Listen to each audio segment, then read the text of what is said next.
लोकप्रिय मराठी नाटक हे राम नथुराम अब आप ऑनलाइन देख सकते हैं। लिंक इस वीडियो के डिस्क्रिप्शन बॉक्स में उपलब्ध है। किती भयानक दृश्य आहे पण हे की 75 वर्ष देशाच्या स्वातंत्र्याला होऊन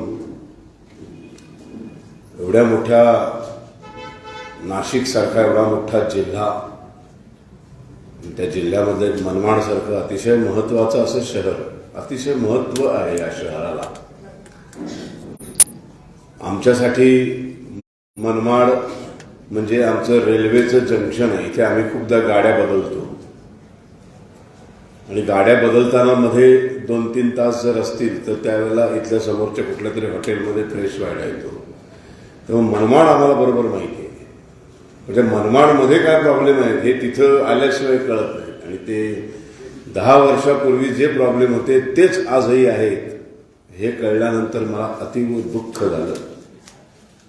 का साधं एक अन्न वस्त्र निवारा आणि पाणी एवढ्या मूलभूत गरजा सुद्धा आम्ही पोचवू शकत नाही।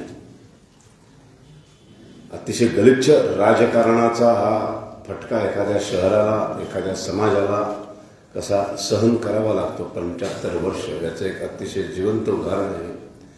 पण ठीक आहे, देर सही दुरुस्त सही तसं म्हणतात, तसं चांगले अधिकारी आता आलेले आहेत आणि इथले जे आमदार आहेत कांदे साहेब, तर त्यांचेच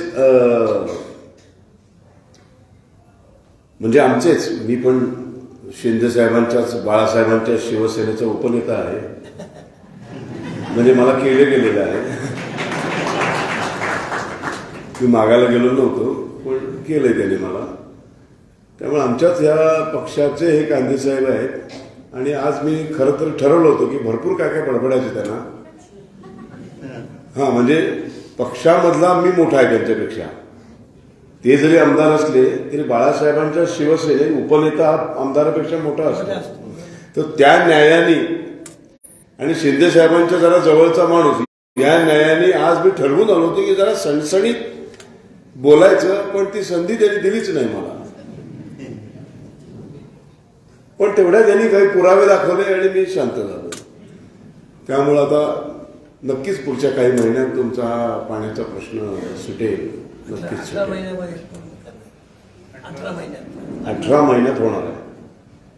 18 महिन्यानंतर परत एकदा मला बोलवा,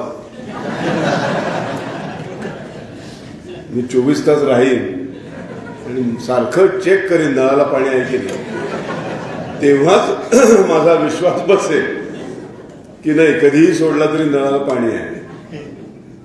असं गमतीचा भाग, पण हे काही चित्र फार चांगलं नाही की साध्या सुविधा असतात त्या, रस्ते, पाणी, पण त्याही आपण जर 75 वर्ष देशाला होऊन सुद्धा पूर्ण करू शकत नसू तरी काही चांगलं लक्षण नाही। चांगल्या समाजाचं, चांगल्या राज्यकारभाराचं हे लक्षण नाही। आजचा तो विषय नाही, आज वंदे मातरम हा विषय आहे। एक अतिशय अप्रतिम असं गीत बंकिमचंद्रांनी लिहिलं, वंदे मातरम, जो या देशाच्या स्वातंत्र्याचा मंत्र झाला। सुजलाम सुफलाम मलयज शीतलाम शस्य श्यामलाम मातरम वंदे मातरम। शुभ्र ज्योत्स्ना पुलकित यामिनीं फुल्ल कुसुमित द्रुमदल शोभिनीं सुहासिनीं सुमधुर भाषिणीं सुखदां वरदां मातरम वंदे मातरम। कोटि कोटि कंठ कल कल निनाद कराले, कोटि कोटि भुजे धृत खर कर वाले, अबला के नमा एत बले बहुबल धारिणीं नमामि तारिणीं रिपुदल वारिणीं मातरम वंदे मातरम। तुम्ही विद्या, तुम्ही धर्म, तुम्ही हृदय, तुम्ही मर्म, तुम ही प्राणः शरीरे बाहुते, तुम्ही मा शक्ती हृदये, तुम्ही मा भक्ती, तोमारे प्रतिमा गडी मंदिरे मंदिरे मातरम वंदे मातरम। त्वं ही दुर्गा दश प्रहरण धारिणी, कमला कमल दल विभारिणीम वाणी विद्या दायिनीम नमामि त्वाम नमामि कमला अमला अतुला सुजला सुफला सफलाम मातरम वंदे मातरम श्यामलाम सरलाम सुस्मिताम भूषिताम धरणीम भरणीम मातरम वंदे मातरम. अप्रतिम गीत. ऋषी बंकिमचंद्रांच्या तेजस्वी लेखणीतून अवतरलेलं 1875 साली.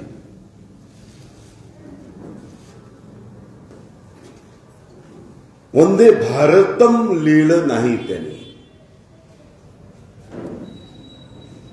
वंदे मातरम लिहिलं. पृथ्वीला माता म्हणून तिचं वंदन करणारं, तिची पूजा करणारं हे गीत.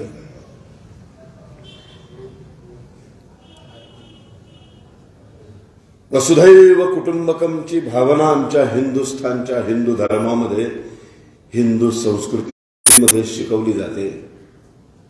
मुळात धर्म म्हणजे काय? तर धर्म म्हणजे गुणधर्म. धर्म म्हणजे रिलिजन नाही. रिलिजन म्हणजे धर्मसंस्था असतात. धर्म म्हणजे गुणधर्म, निसर्गाने दिलेला गुणधर्म. तो प्रत्येक दगडापासून माणसापर्यंत प्रत्येकाला दिलेला आहे. आणि म्हणूनच फक्त हिंदू संस्कृतीमध्ये, हिंदू धर्मामध्ये वसुधैव कुटुंबकमची भावना आहे. आणि म्हणूनच पंचमहाभूतांना इथे फार महत्व प्राप्त झालेलं आहे. आणि म्हणूनच आपल्या देशामध्ये सर्वात जास्त जर समृद्ध स्वतःला करायचं असेल तर 2 श्री शिकवावे लागतात. एक प्रभू श्रीराम आणि श्री कृष्ण. हे 2 श्री शिकवले, फक्त 2 श्री. जगामध्ये नावात श्री असणारी ही 2च माणसं आहेत. माणसं अशासाठी कारण त्यांनी मानव रूपात जन्म घेतला म्हणून माणसं. साक्षात भगवंताची रूप आहेत ती. बाकी कुणाच्याही नावामध्ये श्री नाही. कुणाच्याही नावात श्री नाही. आपल्याला म्हणतं श्रीयुत शरद पोंक्षे, त्याला श्री नाही म्हणत. पत्रावर असतं, पत्रिकेवर लग्नाचे असतं श्री अमुक अमुक, श्री पटेल, श्री पोंक्षे, श्री कुलकर्णी. ते श्री नव्हे, नावात श्री असणं. अशी 2च, श्रीराम श्रीकृष्ण. ही 2च माणसं शिकवली की आयुष्याचं काय होतं याचं सर्वोत्तम उदाहरण म्हणजे छत्रपती शिवाजी महाराज. जिजाबाईने दुसरं काहीही शिकवलं नाही, फक्त श्रीराम शिकवला. एक अत्यंत जगातला, पृथ्वी तलावरचा एक अत्यंत आदर्श शिकवला. आणि दुसरा शिकवला श्रीकृष्ण, कर्मयोग सांगणारा. आदर्श कसा असावा तो श्रीराम आहे. आणि प्रत्यक्षात तो आदर्श घेऊन कसं वागावं, प्रॅक्टिकली कसं वागलं पाहिजे. मगाशी ही मुलगी आली होती मला भेटायला. काय तुझं नाव?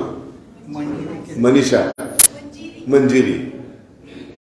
मंजिरी मला भेटायला आली होती आणि मला म्हणाले की काही प्रश्न पडतात आम्हाला, की आपण ठरवलेलं असतं, सर्वसामान्य माणसं ठरवलं आपण खूप चांगलं वागायचं सगळ्यांची, आपण कोणाचं वाईट चिंतायचं नाही. बाळा तू मोबाईल बंद कर, तूही बंद कर, एवढे लहान मुलं आहेत तुम्ही, छान ऐकायला आलायत. ते कुणी सांगितलं तुला? मम्मीनी. हेच गडबड आहे. नको ते संस्कार नका करू. व्याख्यानाला मुलांना घेऊन आलाय ही अतिशय चांगली गोष्ट आहे. एवढ्या लहान वयात वंदे मातरम कानावर पडेल, काय करेल माहित नाही, पण पडेल तरी कानावर.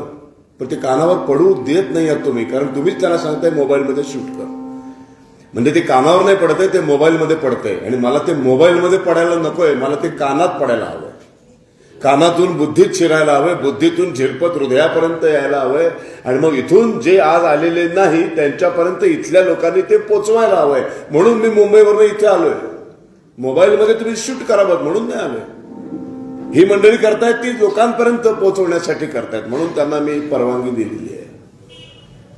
आता तुम्ही म्हणाले ह्यांना का दिलीत मग? नाही का, आपल्याकडे हे लगेच शर्यच असते सगळ्या. पृथ्वी, आप, तेज, वायू आणि जल या संपूर्ण सृष्टी या पंच महाभूतांनी बनलेली आहे. श्रीकृष्णाचा जन्म होण्यापूर्वी भूमातेची पूजा, जलदेवतेची पूजा करण्याची पद्धत होती. या पंचमहाभूतांमध्ये सर्वात महत्वाचं भूत म्हणून जलदेवतेला मानलं जात होतं, म्हणून इंद्रदेवतेची पूजा त्याचं ते प्रतीक. पण श्रीकृष्ण आला आणि त्यांनी सगळ्यात पहिल्यांदा आपल्याला पृथ्वीचं महत्व पटवून दिलं. पंचमहाभूत आहे पृथ्वी, आप, तेज, वायू आणि जल. त्या पंचमहाभूतांपैकी सर्व गुणसंपन्न असं एकच महाभूत आहे, त्याचं नाव आहे पृथ्वी. साधा आपण सिनेमा बघायला जातो बघा, त्याच्यामध्ये भारताची ते चकदे सिनेमा होता, जे भारत खेळतो ना जेव्हा, किंवा आजही आपण जुन्या कुठल्या तरी मॅचेस काढून बघितल्या वर्ल्ड कप जिंकलेल्या वगैरे, तर आजही आपल्याला सगळं माहिती आहे की 83चा वर्ल्ड कप कपिल देवनी जिंकलाय, आपण जिंकलाय. आत्ता परवाचं उदाहरण, परवा सहज माझा मुलगा म्हणाला एकदा आपण परत धोनीनी वर्ल्ड कप जिंकला, सचिन तेंडुलकरची शेवटची मॅच होती, बघूया का रे बाबा. आम्ही ती युट्यूबवर सगळं मिळतं लावली. मला आजही सगळं माहिती आहे, 4-5 वेळा तो बघून झालाय. तो लाईव्ह चालू असताना घरात बसून बघितलेला आहे, आरडाओरडा केलेला आहे, आपण जबरदस्त नाचलोय त्या दिवशी. आजही मला परवा ती मॅच बघताना पुन्हा एकदा आम्ही ढसाढसा रडलो, जेव्हा शेवटच्या ओव्हरमध्ये त्या धोनीने जो सिक्सर मारला आणि आपण वर्ल्ड कप जिंकला परत एकदा. ते सगळं बघितलं असं ती मातृभूमीचं जे कनेक्शन आहे ना, आपलं जो नाळ आहे ना, तो तुटत नाही कधी. आईपासून जन्म घेतल्यानंतर डॉक्टर तो नाळ कापतात, पण तो नाळ फक्त प्रॅक्टिकली कापला जातो, तो तुटत नाही. आई हा विषयच असा आहे. ही तर जन्मदात्री आई आहे, ती रागावते, चिडते, कधीतरी उपाशी ठेवते, कधीतरी फटके मारते. पृथ्वी असं काहीच करत नाही. नालायकातल्या नालायक मुलाला सुद्धा जेवायला घालते.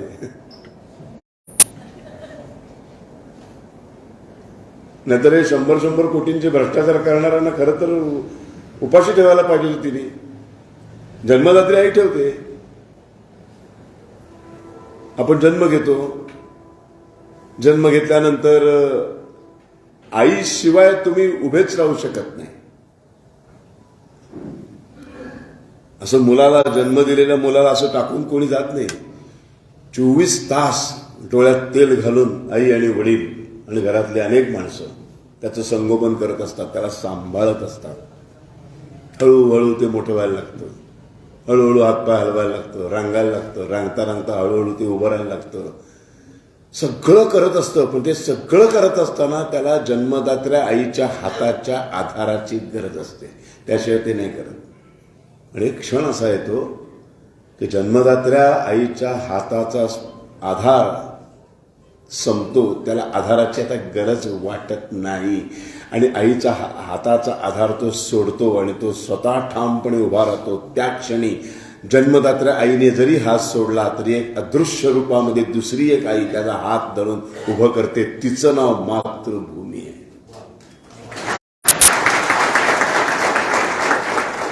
ती आहे पृथ्वी माता. आणि त्या पृथ्वी मातेचं वंदन करणारं गीत बंकिमचंद्रांनी लिहिलं, वंदे मातरम. काय वर्णन आहे बघा ना. संपूर्ण तुम्ही वंदे मातरम जर बघायला गेलात, तर ते वाचायला गेलात तर किती सुंदर त्याचं पहिलं सुजलाम सुफलाम मलयज शीतलाम शस्य श्यामलाम मातर, सगळं ती कशी दिसते. ती मुळात ती आहे, स्त्री आहे, स्त्रीलिंगी आहे. मग स्त्री कशी दिसते तिचं वर्णन आहे. बरं, वर्णन करणारा कोण आहे? कवी आहे. तो कवी कुठल्या धर्माचा आहे? बंकिमचंद्र चॅटर्जी हिंदू आहे. कवी कल्पना करत असतो, तो उपमा अलंकार देत असतो. डोंगराला उपमा देतात, चंद्राला उपमा देतात. मुंगी उडाली आकाशी तिने धरले सूर्याशी. ऍक्च्युअली प्रॅक्टिकली काय असं कधी होत नाही. मुंगी उडून कशी एवढी सूर्याला कशी धरेल ती, पण ती कवी कल्पना आहे.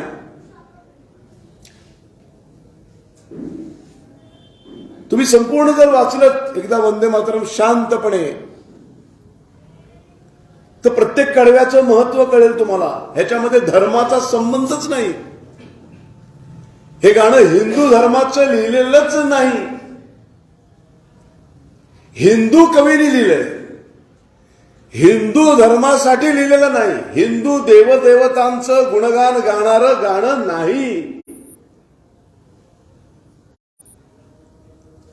पृथ्वीवर राहणाऱ्या प्रत्येक माणसाला पृथ्वीबद्दल प्रेम असलं पाहिजे. मग तो हिंदू असेल, मुसलमान असेल, ख्रिश्चन असेल, कुठल्याही जाती धर्माचा असू दे, त्याचा काही संबंधच नाही. त्यांनी प्रेम केलंच पाहिजे, हे कंपल्शन असलं पाहिजे.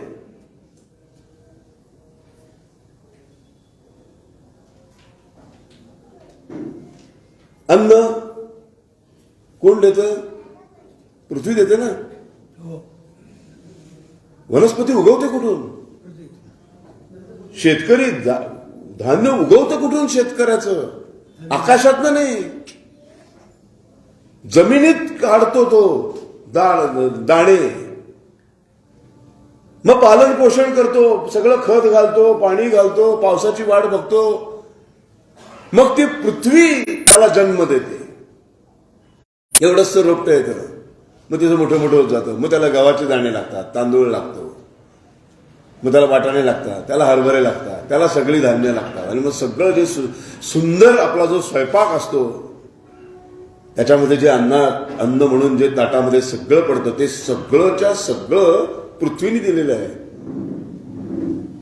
पृथ्वी हा भेदभाव करतच नाही हो, की मी हिंदूला देणार आहे फक्त, मुसलमानाला नाही, ख्रिश्चनाला नाही, ईसायाला नाही, असं करते का पृथ्वी? नाही करत. मग पृथ्वी ही फक्त हिंदूंची माता कशी? का हा गैरसमज पसरवला गेला? का हा गैरसमज जबरदस्तीने पसरवला गेला?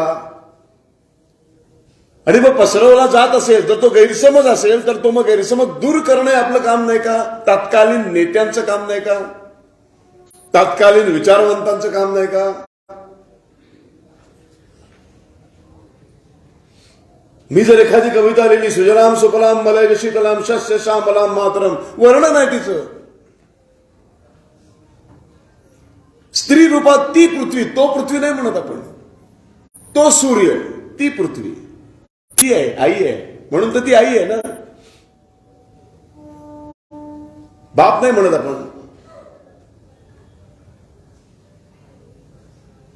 मग ती कशी आहे? सुजलाम आहे, छान आहे, ती सुंदर आहे, तिचं छान वर्णन आहे. मग एखादी स्त्री, तो कवी आहे ना. मग तो कवी आहे, तो कवी एखाद्या पृथ्वीकडे बघताना, ती म्हणून तिला स्त्री रूपात बघताना, आपण सगळ्या आपल्या देवता आपल्या सगळ्या स्त्री रूपात आहेत ना. इथे सरस्वती कुठे आपण खाली बघितली ऑफिसमध्ये, सरस्वती असेल, लक्ष्मी असेल, तुळजापूरची आहे देवी, कोल्हापूरची अंबाबाई आहे. स्त्री रूपात पाहिलं ना आपण. अखेर शेवटी निर्गुणच आहे परमेश्वर, पण ते निर्गुण रूपापर्यंत जाण्यासाठी एका सगुण रूपाची गरज लागते माणसाला. म्हणून आपण मूर्तीपूजक आहोत. आम्हाला मूर्तीपूजा मान्य नाही असं म्हणून मूर्तीच्या ऐवजी थडग्याची पूजा करतातच. म्हणजे एक आकार लागतोच शेवटी चादर घालायला, चादर चढवायला. आम्हाला हसतात, देवीला कसली साडी नेसवता, अशी मूर्ती काय नसते, तुम्ही सगळे मूर्तीपूजक आहात. बरोबर आहे, तर तुम्ही कुठले पूजक आहात? मग तुम्हाला काय लागतं थडगं? आम्हाला मूर्ती लागते, आम्हाला सगुण लागतं. आम्ही तेवढे तयार नाही होत. आम्ही ज्ञानेश्वर नाही ना. मी की मला सगुणाची गरजच नाही, डायरेक्ट विठ्ठलाशी. इतकी माझी पात्रता नाही, इतकी माझी योग्यता नाही. मी तुकाराम नाही, मी रामदास नाही, मी नामदेव महाराज नाही. पण त्यांना सुद्धा विठ्ठलाच्या मूर्तीचीच गरज लागली निर्गुणापर्यंत पोहोचायला. इतके महान संत असून सुद्धा मी तर सामान्य माणूस आहे. आपण सगळेच सामान्य आहोत.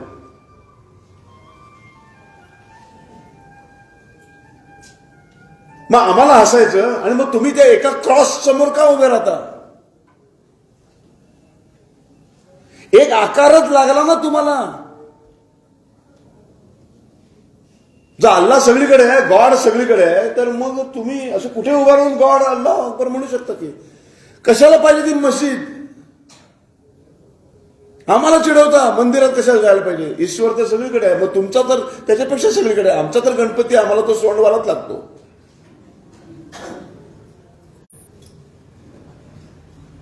मला त्या निर्गुणापर्यंत जायला मला तो सोंडवाला गणपती लागतो. ह्याला निर्गुणापर्यंत जायला 3 तोंडवाला दत्त लागतो.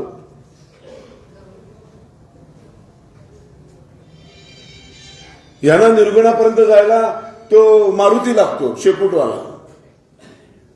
ती रूपं आम्हाला आवडतात. त्या रूपात आम्ही आमच्या ईश्वराला पाहतो.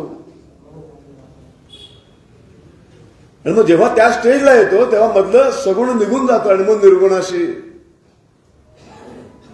पण ती स्टेज फार शेवटची आहे हो. ती स्टेज याला काम, क्रोध, माया, मद, मत्सर हे सगळे षड्रिपून निघून जावे लागतात. तेव्हा 6 षड्रिपू जेव्हा धुवून जातात तेव्हा साधू होतो, संत होतो. तेव्हा तो तेथपर्यंत जातो. मग मधली मूर्ती लागत नाही. कॉन्सन्ट्रेशन करायला काहीतरी लागतं ना समोर. काही लोक मेणबत्ती ठेवून कॉन्सन्ट्रेट करतात, काही लोक असं ओम ठेवतात बघा घरात आणि मग कॉन्सन्ट्रेट करतात. विविध प्रकार आहे. तसंही पृथ्वी आहे, हिला माता समजले बंकिमचंद्र. मग ती स्त्री आहे. मग ती स्त्री अशी छान आंघोळ करून आली. तिला कसं छान बघितलं, फ्रेश बरं वाटलं. एखादी बाई छान स्नान करून छान साडी नेसून येते तेव्हा कसं वाटतं आपल्याला बघून? छान वाटतं, फ्रेश वाटतं. सकाळी आपण आपल्या घरामध्ये सगळ्या आया बहिणींना पाहतो तेव्हा छान वाटतं आपल्याला. सकाळी ते झोपेतनं उठलेल्या बघतो आणि ते आंघोळ करून येतात, तर फरक आहे की नाही काही? ते सुजलाम सुफलाम मलय शीतलाम शस्य श्यामलाम मातर. नंतर कोटी कोटी कंठ कल कल निराद. नंतर ती मग अलंकृत व्हायला सुरुवात करते. मग ती गजरा घालते, मग ती छान केस विंचरते, मग ती छान उत्तम साडी दागदागिने चढवते. ही वर्णन आहे. एका कवीने पृथ्वीचं केलेलं वर्णन आहे. पृथ्वी आहे, कवी कोण आहे? हिंदू आहे.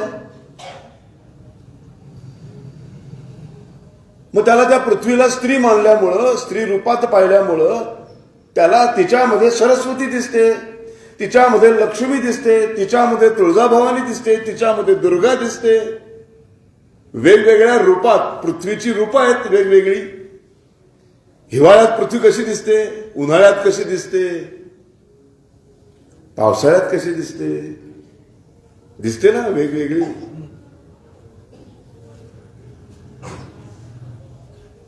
हरित तृणांच्या मखमा हिरवे हिरवे गाल गालीचे हरित तृणांचे कशी दिसते ती? ते काय उन्हाळ्यातलं वर्णन आहे का? एप्रिल महिन्यातलं?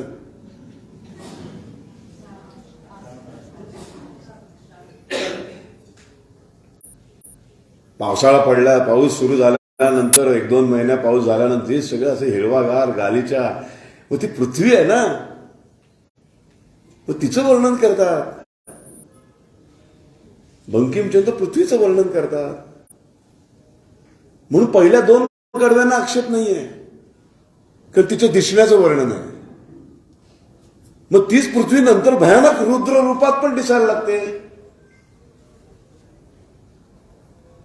मग आता काही वर्षांपूर्वी नेपाळला एक भयंकर घडलं ना, सगळं बघितलं ना आपण. जमिनीच्या जमिनी अशा फाटल्या, शहराच्या शहर, इमारतीच्या इमारती गेल्या. ती कोण आहे? पृथ्वीच आहे.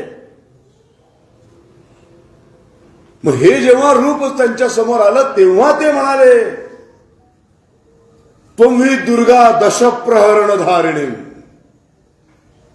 कमला कमल दल विहारिणी भयानक दिसायला लागली. मग ती दिसते कोणाला? बंकिमचंद्रांना. कवी कोण आहे? हिंदू आहे. त्याच्या धर्मात देवदेवता आहे. इस्लाम मध्ये आहेत का देवता? नाही, असलं काहीच नाही. क्रॉसच सगळा. आपलं थडगीच आहेत सगळी. ख्रिश्चन धर्मामध्ये सगळीकडे क्रॉसच आहे. स्त्री पुरुष रूपच नाहीत ना त्यांच्याकडे.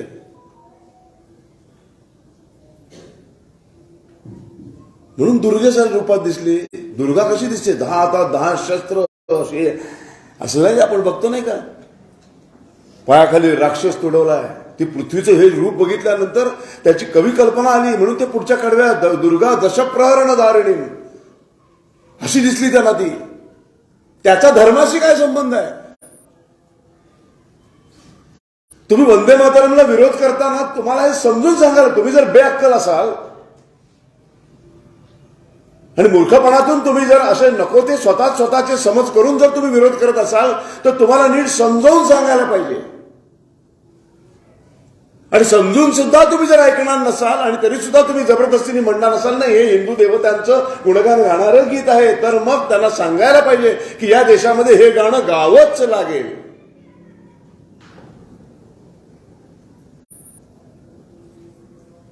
गावंच लागेल. कारण आम्ही पृथ्वीला पण माता म्हणतो, आम्ही नद्यांना पण माता म्हणतो. धर्माचा, देवदेवतांचा, कुणाचं गुणगान गाण्याचा, हिंदुत्वाचा, कशाचा काही संबंधच नाहीये.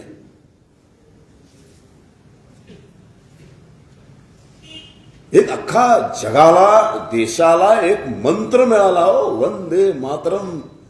या पृथ्वी मातेचं गीत, त्या पृथ्वी मातेला समृद्ध करण्यासाठी, स्वतंत्र करण्यासाठी लढणाऱ्या प्रत्येक माणसाला बंकिमचंद्रांनी एक मंत्र दिला, एक मंत्राची ताकद दिली, वंदे मातरम. आणि मग तो स्वातंत्र्याचा जयघोष झाला.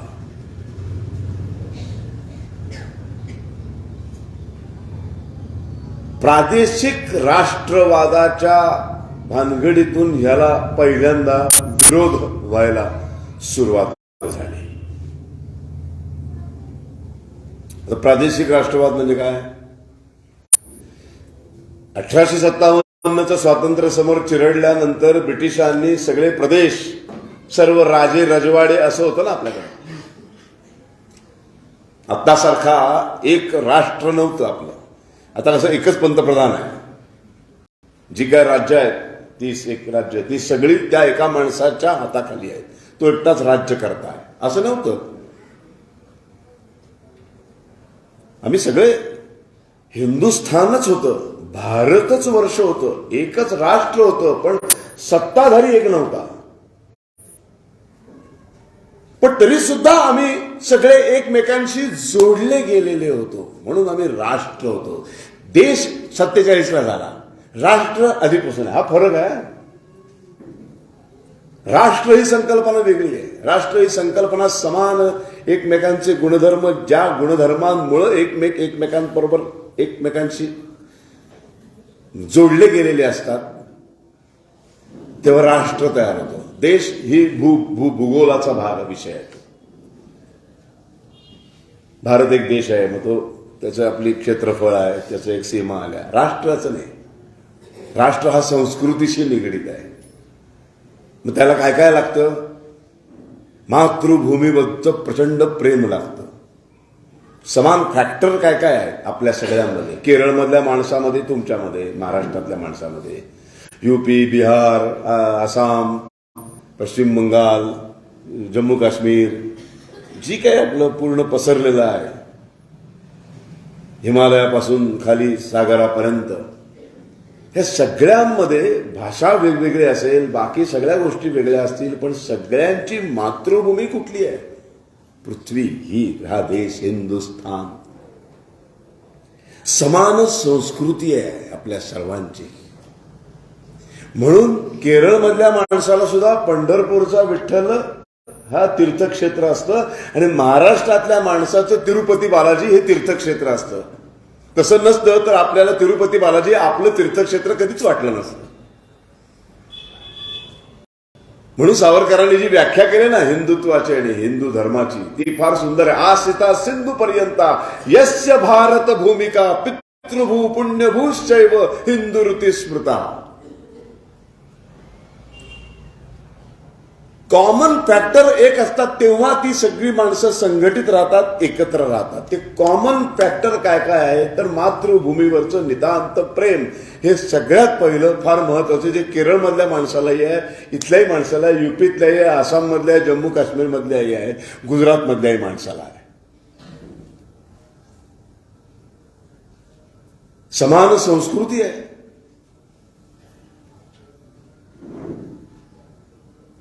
श्रीरामाचा जन्म कुठे झाला? अयोध्या महाराष्ट्रात आहे का? महाराष्ट्रातनं राम मंदिरसाठी का माणसं गेली ना? युपीचा आहे तो, आमचा राम नाही असं नाही ना. जेवढा युपीतल्या माणसाला राम प्रिय आहे, श्रीराम, तेवढाच महाराष्ट्रातल्या माणसाला तेवढाच प्रिय आहे, तेवढाच काश्मीरमधल्या माणसालाही प्रिय आहे, तेवढा बिहारमधल्या, आसाममधल्या, पश्चिम बंगालमधल्या, मिझोराममधल्या, त्रिपुरामधल्या सगळ्या प्रत्येक हिंदुस्थानातल्या माणसाला हा राम अत्यंत प्रिय आहे. त्याचं रामायण हा प्रत्येकाला आपल्या जिव्हाळ्याचा विषय आहे. सीता मैया ही महाराष्ट्राची पण आहे आणि तिकडची पण आहे. हनुमानाची सगळ्यात मंदिरं जास्त आमच्या समर्थ रामदासांनी बांधली. महाराष्ट्रभर फिरत काय बांधलं, जोडली कशी माणसं, मारुती मंदिरं बांधत गेले. मग राम जर अयोध्येचा, सगळे ते तिकडचेच आहेत ना, मग आपला खरं तर काही संबंध नाही. समान संस्कृती, आपण का सगळे वैविध्य असून सुद्धा एकत्र का आहोत याची फार महत्वाची कारण. मातृभूमीवरचं नितांत प्रेम, दुसरा आहे समान संस्कृती. श्रीकृष्ण कुठला आहे? मग श्रीकृष्ण तर तिकडे मथुरा, परत महाराष्ट्राशी काही संबंध नाही. पण तिथला माणूस इथल्या पंढरपूरच्या विठ्ठलावर तेवढंच प्रेम करतो.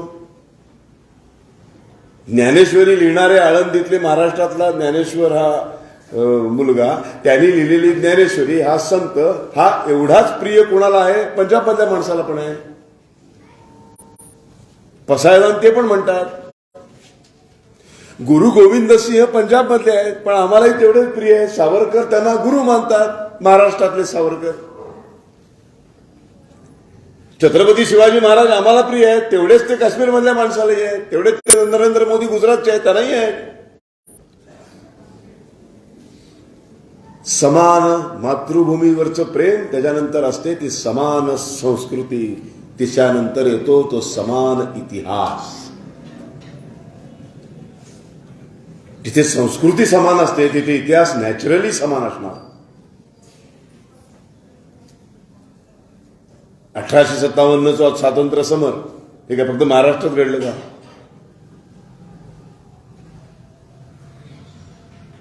झाशीची राणी बद्दल जेवढं प्रेम आपल्याला आहे तेवढंच प्रेम पंजाबमधल्या माणसाला पण आहे, तेवढंच युपी बिहारच्या माणसाला पण आहे, काश्मीरमधल्या माणसाला पण आहे. समान संस्कृती, समान इतिहास, हिंदू संस्कृती आहे. ही जगण्याची पद्धत आहे, द वे ऑफ लाईफ. निसर्गाने निर्माण केलेला गुणधर्म म्हणजे हिंदू धर्म. म्हणून जगात धर्म एकच, हिंदू धर्म. म्हणून रामायणामध्ये अब्दुल्ला होता काय?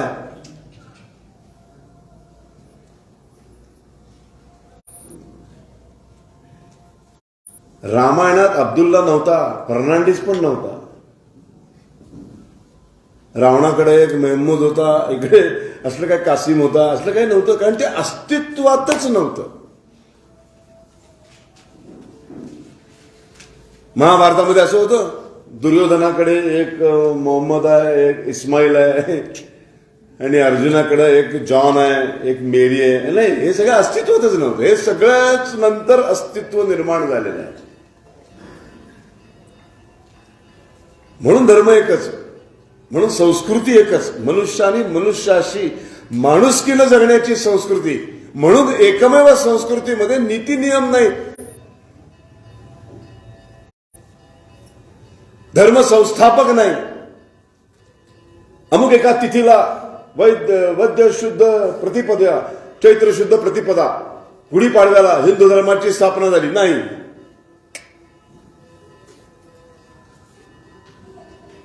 हिंदू धर्माची स्थापनाची कुठली तारीखच नाही, तिथीच नाही, संस्थापकच नाही.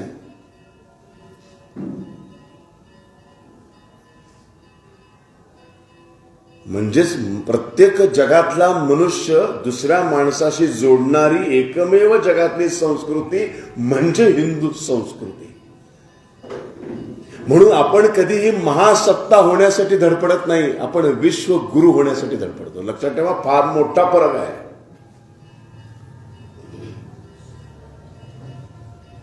वंदे मातरम काय काय शिकवून जातं आपल्याला. साधं म्हटलं तर एक गीत. मग बंकिमचंद्रांनी नाही, हा भेदभावच नाही, हे सगळं नंतर निर्माण झालं, स्वतःच्या स्वार्थासाठी निर्माण झालं. त्यामुळे समान धाग्याने आपण एकत्र आहोत. म्हणून प्रादेशिक राष्ट्रवादाने वंदे मातरमचा पहिला तुकडा पाडला. आता प्रादेशिक राष्ट्रवाद काय समजून घ्यायला पाहिजे. जसं मातृभूमीची भक्ती, समान संस्कृती, समान इतिहास, समान सुख दुःख, समान श्रद्धास्थान, समान आकांक्षा, एक दिलानं राहण्याची इच्छा. ज्या ज्या वेळेला सिंधू नदीच्या पलीकडून आपल्यावर आक्रमण झाली तेव्हा हे सगळे राजे रजवाडे जरी वेगळे असले तरी ते एक व्हायचे आणि लढायचे. म्हणून तर सिकंदर, जग जिंकायला निघालेला सिकंदर जग जिंकत आला, पण सिंधू नदी पार करून या देशामध्ये पाऊल पण ठेवू शकला नाही. तिथूनच त्याला परत जावं लागलं. का? जर एक देश नसता, देश नाही, राष्ट्र नसतं, हे राष्ट्राचा संस्कृतीशी संबंध येतो, देशाचा नाहीये. हे राष्ट्र आहे, हे राष्ट्र पहिल्यापासून आहे. भारत हे नाव पहिल्यापासून आहे. हिंदूंचं स्थान म्हणून हिंदुस्थान पहिल्यापासून आहे, इंडिया नंतर आलं.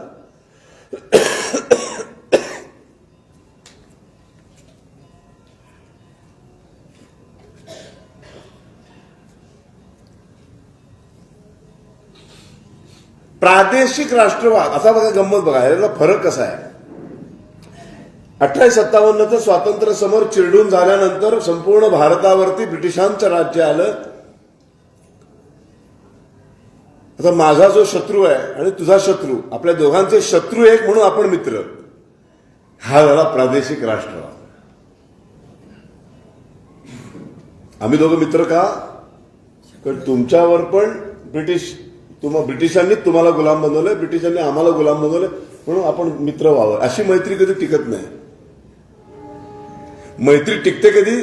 समान संस्कृती, समान इतिहास, समान सुखदुःख, समान श्रद्धास्थान, समान तीर्थक्षेत्र, समान संत, समान मातृभूमी, तेव्हा संस्कृती टिकते. कोणीतरी तुम्हाला पण त्रास देतोय, कोणीतरी मला पण त्रास देतोय, म्हणून आपण दोघं एकत्र येऊ आणि त्याला हे करू. पण त्याला जेव्हा आपण हाकलून देतो त्याच्यानंतर ही मैत्री, ते होतं म्हणून मित्र झालो होतो, ते गेलं कारण आपण मित्र राहत नाही.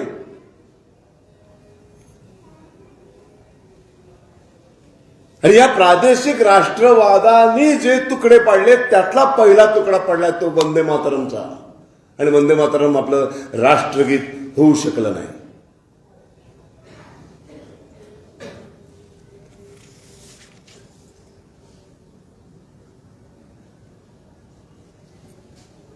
राष्ट्र भावनेमध्ये तडजोड करावी काय? राष्ट्रीय स्वयंसेवक संघाचे गोळवलकर गुरुजी फार छान याच्याबद्दल बोललेत.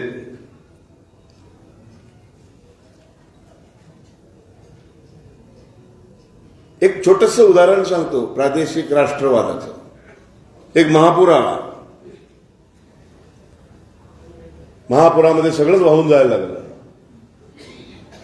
एक 100-150 वर्षांचा एक मोठा उंच असा एक वृक्ष मात्र तग धरून होता, कारण त्याची पाळंमुळं हजारो वर्ष रुजलेली असल्यामुळं तो हल्ला नाही जागचा. तो ठामपणे उभा होता. एका माणसाच्या डोक्यात काय विचार आला की ह्या महापुरात जर वाचायचं असेल तर आपण या वृक्षावर चढून बसूया. महापूर त्या क्षणाचा त्याचा शत्रू आहे. तिथे राहिलो तर वाहून जाणार. एवढं मोठमोठे शहरं वाहून गेली, इमारती वाहून गेल्या, घरं वाहून गेली, गाड्या वाहून गेल्या, मी वाहून जाईल. त्यापेक्षा वाचायचं असेल तर आपण वृक्षाचा सहाय्य घेऊया. त्याच्यावर चढून तो बसला, वर फांदीवर जाऊन बसला. पाणी वाढायला लागलं. ती फांदी पण पाण्यात बुडल्यावर तो आणखीन वरच्या फांदीवर गेला. असं करत करत तो त्या पूर्ण वृक्षाच्या अगदी शेवटच्या टोकावर जाऊन तो धरून बसला. मला 4 दिवस उपाशी राहिलो, मरत नाही माणूस. उपाशी राहू, पाणी ओसरलं, खाली उतरू, परत आपलं सगळं करू शकतो आपण. पण आता जीव वाचणं महत्वाचं. धरून बसला घट्ट फांदी आणि त्याला समोर दिसला एक नाग, विषारी सर्प. तो पण हाच विचार करत होता, खाली राहिलो तर आपण वाहून जाणार. तो पण सळसळ झाडावर चढत चढत तो पण हा विचार, तो पण असाच वर गेला. दोघं एकदम, त्याच्यावर आता वृक्ष नाही, त्याच्यावर आता फांदी नाही. माणूस घट्ट जीव धरून बसलाय. खाली शत्रू कोण आहे? महापूर, भयानक. ही फांदी मी सोडली तर खाली मेलो. नाग काय म्हणतो? मी पण ही फांदी सोडली, मी मेलो. समोर आहे माणूस ज्याच्याबरोबर इतकी वर्ष शत्रुत्व होतं माझं, पण आता नको. आता दोघांचाही शत्रू कोण आहे? खाली आहे, महापूर. शत्रू निघून गेल्यानंतर ती मैत्री टिकत नाही. कारण नागाचा मूळ स्वभाव दंशच करण्याचा असतो. आणि हे जर त्या माणसाला कळत नसेल आणि त्या 4 दिवसाच्या फांदीवरच्या मैत्रीला धरून बसला आणि खाली आल्यानंतर सुद्धा नागाला जर तो मित्रच म्हणायला लागला तर काय होतं ते झालं या वंदे मातरमचं. आता बरोबर लक्षात आलं असेल. तर त्याच्यावर राष्ट्रीय स्वयंसेवक संघाचे गोळवलकर गुरुजी फार छान त्यांनी एका ठिकाणी लिहून ठेवले. एखाद्या परिस्थितीच्या प्रभावामुळं, नीट आहे का गोळवलकर गुरुजींचं वाक्य, एखाद्या परिस्थितीच्या प्रभावामुळं आपल्या सिद्धांतांमध्ये बदल करण्याचा विचार मनात येणं म्हणजेच पराभव स्वीकारणं होय. माझा मूळ सिद्धांत काय आहे? सर्पाला मारायचा. विषारी सर्प आहे ना, विषारी सर्पाला जर मारलं नाही तर तो मला मारेल. तर माझा मूळ सिद्धांत आहे विषारी सर्पाला मारलंच पाहिजे. पण एखादी परिस्थिती महापुराची निर्माण झाली, त्या परिस्थितीत पुरतं मला आता तो माझा सिद्धांत काही क्षणांसाठी बाजूला ठेवावा लागतो. एखाद्या परिस्थितीच्या प्रभावामुळं आपल्या सिद्धांतांमध्ये बदल करण्याचा विचार मनात येणं म्हणजेच पराभव स्वीकारणं होय. आणि एकदा परिस्थितीपुढं ज्यानं पराभव स्वीकारला तो मग परिस्थिती बदलण्याची क्षमता आणि शक्ती कुठून आणणार? गोळवलकर गुरुजी. सोपं नाही प्रकरण. सावरकर, गोळवलकर म्हणून काही 50 वर्षीय मुलांना ते शब्द म्हणता पण येत नाही, नाही का? बोंबलत फिरत असतात. आपल्या भूमीमध्ये पुढे काय लिहितात बघा ते. आता त्या सिद्धांताचा पुढे कसा संबंध लावलाय बघा. आपल्या भूमीमध्ये लोकशाही आली म्हणून लोकशाहीनुसार अल्पसंख्य असले तरी जे अहिंदू समाज आहेत त्यांना एक प्रकारे महत्व प्राप्त होऊ शकतं. लोकशाहीमध्ये अल्पसंख्याकांना महत्व प्राप्त झालेलं आहे.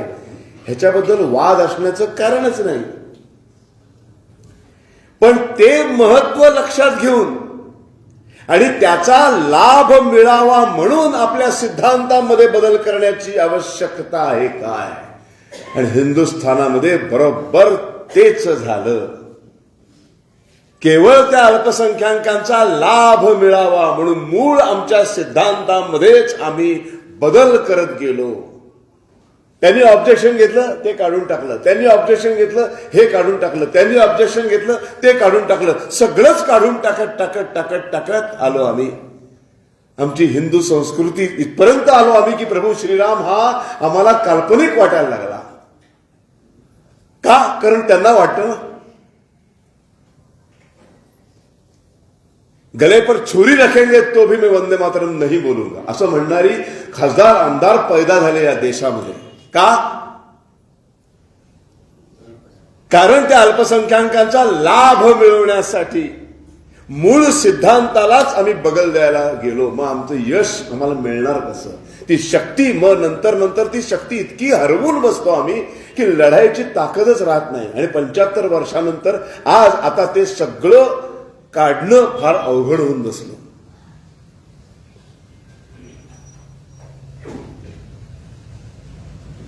मग बायकांनी टिकली लावावी का नाही लावावी ह्याच्यावर वाद करायला हिंदूच माणसं पुढे येतात. पण तेच हिंदू हिजाब बद्दल बोलायला मात्र तयार नसतात. कारण का? अल्पसंख्याकांचा लाभ मिळावा म्हणून सिद्धांतामध्ये बदल. किती हुशारी आहे बघा, किती डबल ढोलकी लोक आहेत भारतामध्ये. आणि ह्या सगळ्याचे जे अनेक परिणाम होत गेले, जसा काश्मीरचा प्रॉब्लेम झाला तसाच वंदे मातरमचा झाला. तुम्ही विद्या, तुम्ही धर्म, तुम्ही हृदय, तुम्ही मर्म, त्वम ही प्राणा हा शरीरे. काय काय वर्णन केले हो. तुम्ही विद्या म्हणजे विद्या दिली कोणी? पृथ्वीचं वर्णन केलंय त्यांनी. तुम्ही विद्या, तुम्ही धर्म, धर्म म्हणजे हिंदू धर्म नाही. तो त्यांना जर वाटत असेल की तो हिंदू धर्माबद्दल लिहित आहे तर त्यांना कानफटात मारून सांगायला पाहिजे की नाही. तुला जर कळत नसेल ना मूर्खा, एखादा शिक्षक बघा पहिला समजावून सांगतो, ऐकत नाही म्हटलं देतो एक थोबाडी. मूर्खासारखा विचार करू नकोस. धर्म म्हणजे गुणधर्म, माणुसकीचा गुणधर्म. तुम्ही विद्या, तुम्ही मर्म, तुम्ही हृदय, तुम्ही मर्म, त्वम ही प्राणा हा शरीरे. हे सगळं शरीर तुझ्यामुळे आहे माते. कोण माता? पृथ्वी माता. मग हे मुसलमान नाही का म्हणू शकत? प्रॉब्लेम काय? हे ख्रिश्चन नाही का म्हणू शकत? का पृथ्वी जे जे सगळं हिंदूला देते ते सगळं मुळात पृथ्वीच्या दृष्टीने कुठला धर्मच नाहीये. पृथ्वीच्या दृष्टीने एकच धर्म आहे, मनुष्य धर्म, माणुसकी धर्म. म्हणून तर ही सगळं त्यांना देते. तो मा प्रतिमे, गडी, मंदिरे. मंदिर म्हणजे काय? मंदिर म्हणजे गणपतीचं मंदिर आहे का? बंकिमचंद्रांना अपेक्षित आहे का? अभिप्रेत आहे का? आपण एखाद्या घरामध्ये गेल्यावर पण होतं मंदिरात आल्यासारखं वाटलं.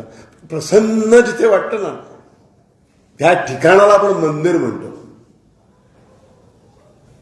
मग शाळेमध्ये देवाचे फोटो नसतात, पण विद्या मंदिर म्हणतो ना.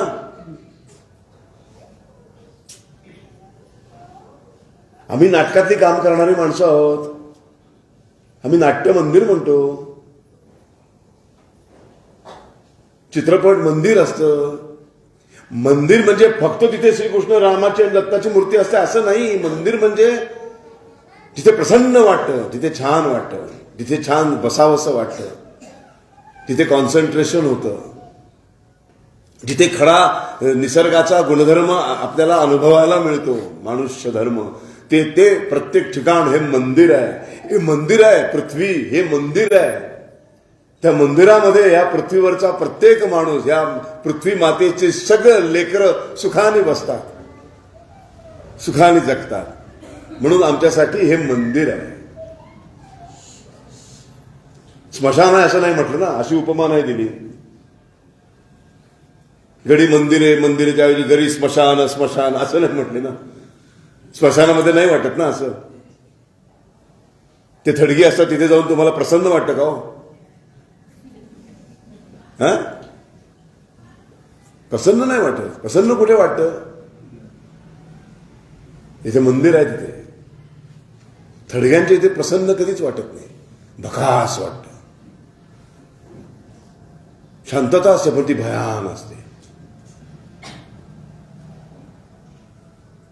आणि मग ह्याचा फटका पुढच्या शब्दांना बसला. बहुबलधारिणीम रिपुदल वारिणीम तुम्ही विद्या तुम्ही धर्म त्वं ही दुर्गा दशप्रहरण धारिणीम. बघा दुर्गेचं वर्णन केलंय. अरे दुर्गा आमच्याच धर्मात आहे, तुमच्याकडे दुर्गा आणा, आम्ही त्या शब्द बदलतो.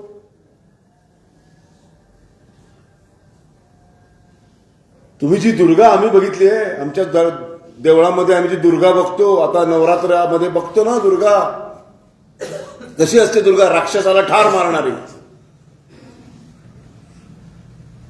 जेव्हा जेव्हा निसर्गाचा कोप होतो, मनुष्य फार भयानक पद्धतीने काय काय उभं करतो, तेव्हा एकदाच निसर्ग उद्रेक दाखवतो. ती पृथ्वी माता एकदाच सगळं गिळंकृत करून टाकते आणि सगळं लेवलला आणते, परत त्याचा समतोल राखते. ते समतोल राखण्याचं जे तिचं रूप आहे, जे जितकं सुंदर आहे, हिरवे हिरवे गाल गालीचे, तसं दिसतं का ते? भूकंप होतो तेव्हा असं दिसतं का रूप? नाही, भयानक. तो ज्वालामुखी जो बाहेर पडतो, अख्खी शहराच्या शहरं जातात. काही वर्षांपूर्वी मोठा भूकंप झाला महाराष्ट्रामध्ये. कुठलं ते गाव आपलं? खिल्लारीला. काय अख्खं खिल्लारी गावच गायब झालं. ती पृथ्वी आहे आणि तो हिंदू कवी आहे, त्याला ती पृथ्वी, ती खिल्लारीचं गावाचं रूप धारण केलं तेव्हा दुर्गेसारखी दिसली. धर्माचा काय संबंध? तुम्ही एखादं असं कवी कल्पना करावी असं काहीतरी आणा, आपण ते करू.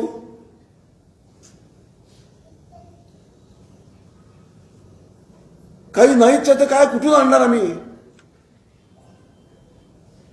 ख्रिश्चन धर्मामध्ये मेरी आहे, पण ती किती शांत असते अशी. ती पृथ्वीचं असं वर्णन मेरी कशी होईल? नाही होणार ना. पण हे आम्हाला समजूनच घ्यायचं नाही, समजूनच घ्यायचं नाही. शुभ्र ज्योत्स्ना पुलकित यामिनीम फुल्ल कुसुमित द्रुमदल शोभिनीम सुहासिनीम. काय वर्णन? सुहासिनी. सुहासिनी कोणाला म्हणतो आपण? मगाशी म्हटलं ना मी, किती छान सगळं मंगळसूत्र, सगळं काय बांगड्या आहे ते कानातलं, ते सुहासिनी सारखी दिसते. वर्णन आहे हो तिचं. सुमधुर भाषिणीम फुल्ल कुसुमित, किती सुखदाम वरदाम. पृथ्वीचं वर्णन केलंय. खोटं वाटेल, आत्ता काही वर्षांपूर्वी 1990 ला एक साहित्य संमेलन झालं, अखिल भारतीय मराठी साहित्य संमेलन. हा किस्सा मुद्दामून सांगतोय, फार पूर्वीचं पण नाही. 1990 अखिल भारतीय मराठी साहित्य संमेलन. संमेलनाच्या समारोपाला वंदे मातरम ची म्हणायला सुरुवात झाली. पहिली 2 कडवी जी निसर्गरम्य वातावरणातली निसर्गाचं वर्णन करणारी आहे ती झाली, आणि 3रं कडवं सुरू झालं. तुम्ही विद्या तुम्ही धर्म तुम्ही हृदय तुम्ही मर्म त्वं हि प्राणः शरीरे. आणि विरोध व्हायला सुरुवात झाली. साहित्य संमेलनामध्ये घडलेला प्रकार आहे. अचानक काही साहित्यिक उठून उभे राहायला लागले आणि विरोध बंद करा आहे वंदे मातरम. 3रं कडवं गायचं नाही. 1990च्या अखिल भारतीय मराठी साहित्य संमेलनामध्ये घडलेला प्रकार आहे. आणि पहिला विरोध करणारे उभे होते लक्ष्मण शास्त्री जोशी. एक एक नावं, पुढची नावं तर तुम्हाला आणखीन धक्कादायक आहेत. त्यांना समर्थन करायला उभे राहिले वामनराव चोरगडे. ह्याच्यानंतरचं नाव तर ज्याच्यावर तुम्ही अपाट प्रेम करता, त्या पुढच्या साहित्यिकाचं नाव आहे पु ल देशपांडे. ग प्र प्रधान मोहन धारिया. अशा सगळ्यांनी मिळून विरोध सुरुवात केली. चर्चा काय? हे काय राष्ट्रीय स्वयंसेवक संघाचं संमेलन आहे का? संपूर्ण वंदे मातरम गायला. मगाशी म्हटलं ना की एखाद्याला खुश करण्यासाठी आपल्या मूळ सिद्धांतांमध्येच बदल करणं. एकदा का ती सवय लागली की मग आपण त्याच्या विरोधात लढण्याची शक्ती आणि क्षमता येणार कुठून? ती 1875 पासून जी सुरू झालं ते 1990च्या साहित्य संमेलन. इतकी विद्वान माणसं आहेत ही, यांचं साहित्य आपण वाचत सगळे मोठे झालेले आहोत. ह्यांना सुद्धा तो रोग लागला आणि 1990च्या साहित्य संमेलनामध्ये त्यांनी विरोध करायला सुरुवात केली. त्यांनी विरोध करायला लागल्यावर काही ह्या बाजूनी पण माणसं होती, त्यांनी त्यांच्या बाजूनी सुरुवात केली आणि ऐकलेच नाहीत आणि शेवटपर्यंत ते पूर्ण वंदे मातरम म्हणूनच ते थांबले.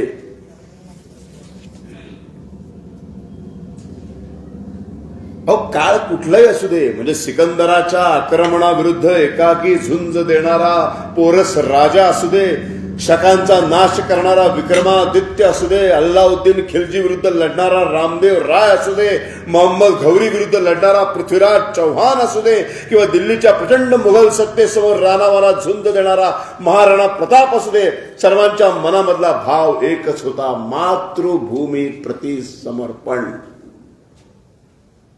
आणि या मातृ स्वरूप जन्मभूमीवर आक्रमण करणाऱ्या परकीय सत्तांचं निर्दालन हेच त्यांच्या आयुष्याचं सगळ्यांचं एकमेव इप्सित होतं. हिंदवी स्वराज्य स्थापन करणारे छत्रपती शिवाजी महाराज असतील, लढाऊ शीख निर्माण करणारे गुरु गोविंद सिंह असतील, पानिपतच्या लढाईनंतर पुन्हा मराठ्यांचं वर्चस्व निर्माण करणारा माधवराव पेशवा असेल, किंवा ब्रिटिशांच्या विरुद्ध पहिला लढा देणारे 1857च्या स्वातंत्र्य समरातले अनेक ज्ञात अज्ञात वीर असतील, सगळ्यांनी आपल्या पराक्रमातून आपल्या कृपेतून एकच गोष्ट सातत्याने सिद्ध केली, मातृभूमीवरचं नितांत प्रेम. पृथ्वी सुक्तामध्ये पण असं म्हटलेलं आहे, भूमातेच्या कृपानं तेजस्वी आणि वेगवान अशा माझ्या हातातून शत्रू वध घडो, अथर्वण ऋषी म्हणतो. ही भूमाता आम्हाला जगदंबेच्या स्वरूपात दिसू लागते. दशसहस्त्र हातामध्ये शस्त्र घेऊन शत्रू मर्दनाला सिद्ध झालेली उग्र स्वरूपातील काली रूपात आम्हाला ती दिसते. परकीय आक्रमणांनी व्यथित झालेले आमचे संत सुद्धा तिला शरण जातात. एकनाथ महाराज सुद्धा म्हणतात, दार उघड बये दार उघड, मग जगदंबा प्रसन्न झाली, भक्तीची कवाड उघडी केली, शंख चक्रांकित शोभली, रूप सुंदर सावली, कोटी चंद्र सूर्य प्रभावली, बया दार उघड दार. सगळे जण या मातृभूमीवर प्रेम करतात, तिला आई म्हणतात. मग तुम्हाला आई म्हणायला प्रॉब्लेम काय आहे? या संपूर्ण राष्ट्राचा स्वातंत्र्य लढा वंदे मातरमने उभा केला. लॉर्ड कर्झननी जेव्हा बंगालची फाळणी केली आणि कोर्टामध्ये जेव्हा कलकत्त्याच्या न्यायालयामध्ये केस उभी राहिली, तेव्हा सगळा बंगाली सगळा तरुण बाहेर उभा होता. आता काय होणार? बंगालची फाळणी होणार आणि वंदे मातरम हा जयघोष सुरू झाला. एक 14 वर्षाचं पोरग पहिलं त्या गर्दीत ओरडलं वंदे मातरम. हा सार्वजनिक स्वरूपाने पहिल्यांदा उद्घोष झालेला तो क्षण. आणि त्याचं वारं असं व्हायला सुरुवात झाली की नंतर त्या पोलिसांनी त्या 14 वर्षाच्या तरुण पोराला पकडलं, त्याला चौकामध्ये उभं केलं, कपडे काढून त्याला चापकाचे फटके मारायला सुरुवात केली. एक चापकाचा फटका मारला की त्याच्या तोंडून एकच मंत्र बाहेर पडत होता, वंदे मातरम. दुसरा फटका वंदे मातरम, तिसरा फटका वंदे मातरम, चौथा फटका वंदे मातरम.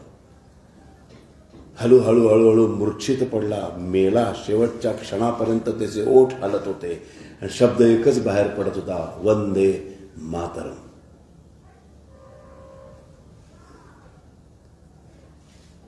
आणि मग जी आग लागली आणि मग कोणी ऐकेना. पोलिसांच्या हाताबाहेर प्रकरण गेलं आणि अख्खा बंगाल पेटून उठला आणि समस्त सगळ्या बंगालमध्ये एकच मंत्र उच्चार सुरू झाला रस्त्यावरती, वंदे मातरम.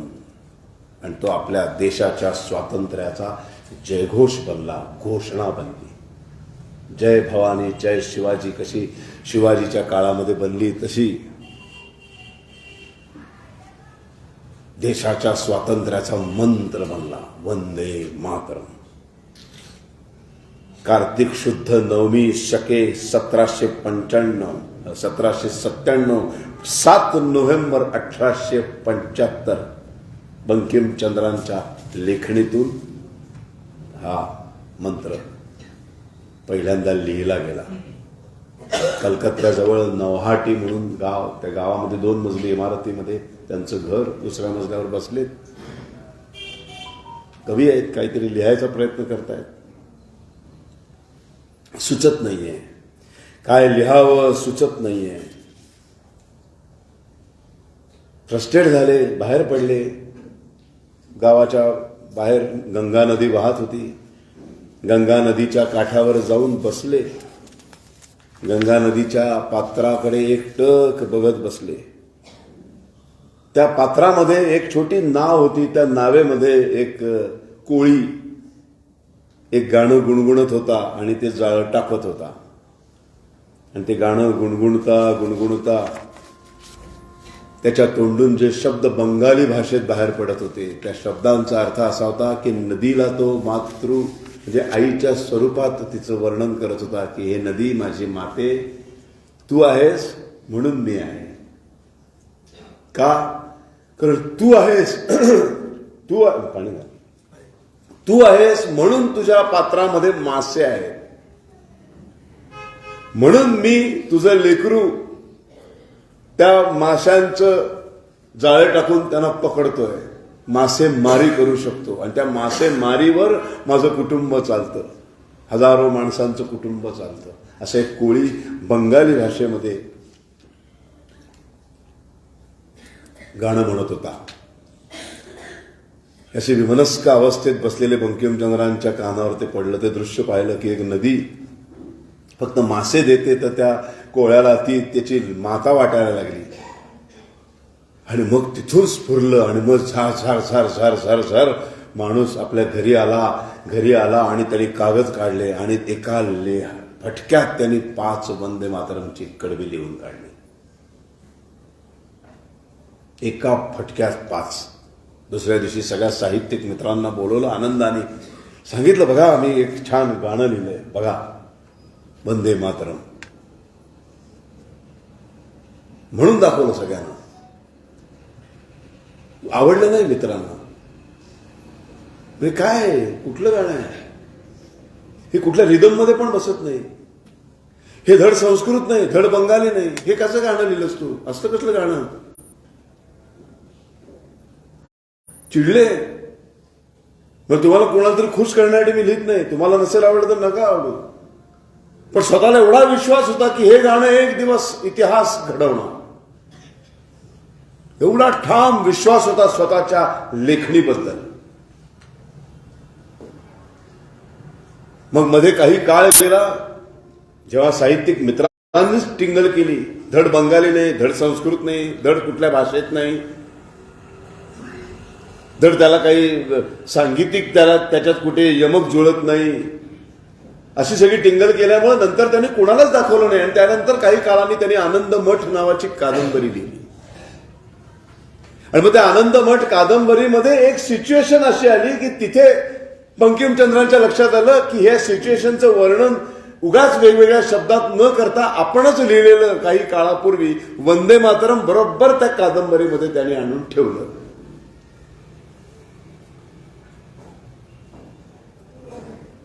आणि त्या कादंबरीत इतकं ते चपखल बसलं आनंदमठ कादंबरीमध्ये. आणि ती कादंबरी एवढी लोकप्रिय झाली की त्या कादंबरीतून पहिल्यांदा वंदे मातरम लोकांपर्यंत पोहोचलं. मग त्या कादंबरीवर आधारित एक नाटक सादर केलं गेलं. मग त्या नाटकामध्ये नाट्यगीत म्हणून ते वंदे मातरम गायलं गेलं.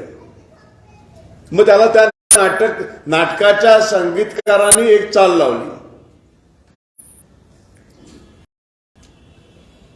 आणि ते अशा तऱ्हेने स्टेजवरती, रंगभूमीवरती पहिल्यांदा आनंदमठ नावाच्या नाटकातून वंदे मातरमचं पहिलं सादरीकरण झालं. आणि लोकांना ते खूप आवडलं. आनंदमठ कादंबरी तर खूप गाजली. आणि मग वंदे मातरम हळूहळू हळूहळू सुरू व्हायला लागलं, लोकांपर्यंत पोहोचायला लागलं. आणि मगाशी सांगितला बंगालच्या फाळणीचा इतिहास, तिथून तो देशाचा मंत्र झाला.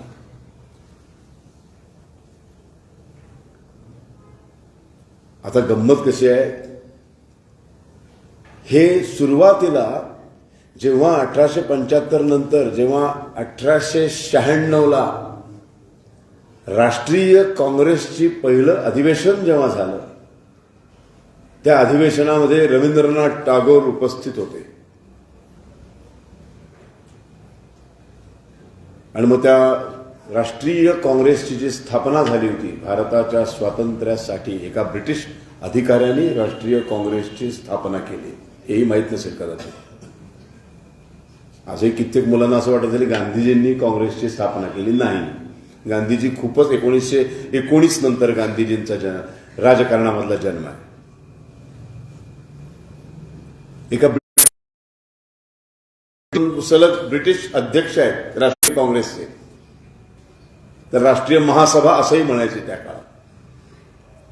त्या 1896च्या त्या संमेलनाचा शेवट, संमेलनाला उपस्थित असलेले मोठे साहित्यिक म्हणून रवींद्रनाथ टागोरांवरती ती जबाबदारी टाकली. राजकीय पक्षाच्या किंवा राजकीय व्यासपीठावरती समारोपाला पहिल्यांदा ते गीत गायलं गेलं, ते सुद्धा साक्षात रवींद्रनाथ टागोरांनी संपूर्ण वंदे मातरम म्हणून त्या अधिवेशनाची सांगता केली. गंमत काय बघा, तेव्हा रवींद्रनाथांना हे सुतराम डोक्यात आलं नसेल की मी जे आज राष्ट्रगीत म्हणून, भावी राष्ट्रगीत, कारण देश स्वतंत्र झालेला नव्हता, पण जर उद्या देश स्वतंत्र होईलच आज ना उद्या, ते जेव्हा होईल तेव्हा हेच त्याचं राष्ट्रगीत असायला पाहिजे. की राष्ट्र म्हणजे संस्कृती, राष्ट्र म्हणजे निसर्गाचा गुणधर्म, जी हिंदू संस्कृती आहे, जो मनुष्य धर्म आहे, ज्याच्यात पंचमहाभूतांना महत्व आहे, ज्याच्यात सर्वात मोठं महाभूत आहे पृथ्वी, त्याचं वंदन म्हणजेच खऱ्या अर्थाने राष्ट्राचं वंदन. म्हणून ते राष्ट्रगीत. इतका विचार करून बंकिमचंद्रांनी या गीताची निवड केली आणि ते गाणं गायलं.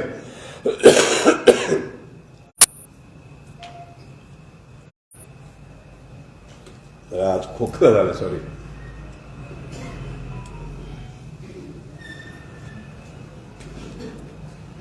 आणि सुरुवात झाली. कुणाला काही प्रॉब्लेम नव्हता.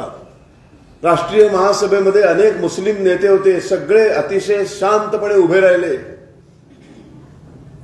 कुणालाही कसलाही प्रॉब्लेम नाही, कारण हे किडे डोक्यामध्ये आलेलेच नव्हते तोपर्यंत. बॅरिस्टर जिनांचं तर असं उदाहरण वाचण्यात येतं की ते वंदे मातरमला जर कोणी उभा राहिला नाही तर ते चिडायचे, रागवायचे. त्या माणसाला उभं, वंदे मातरम चालू, उभा राहा. तेच बॅरिस्टर जिना, तेच मुस्लिम नेते 1930 पासून या वंदे मातरमच्या विरोधात उभे राहिले.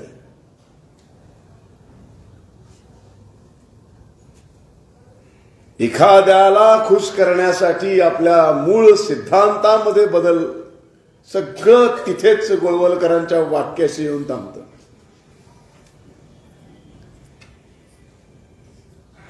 आणि जसं जसं पूर्णपणे बॅरिस्टर जिना हे पूर्णपणे सेक्युलर होते. त्यांचा खरं तर काही त्या धर्माशी नाही ना, ते कुठले कधी मशिदीमध्ये गेले नाही. इंग्लंडमध्ये मस्त शिकून बॅरिस्टर होऊन आलेला माणूस होता तो.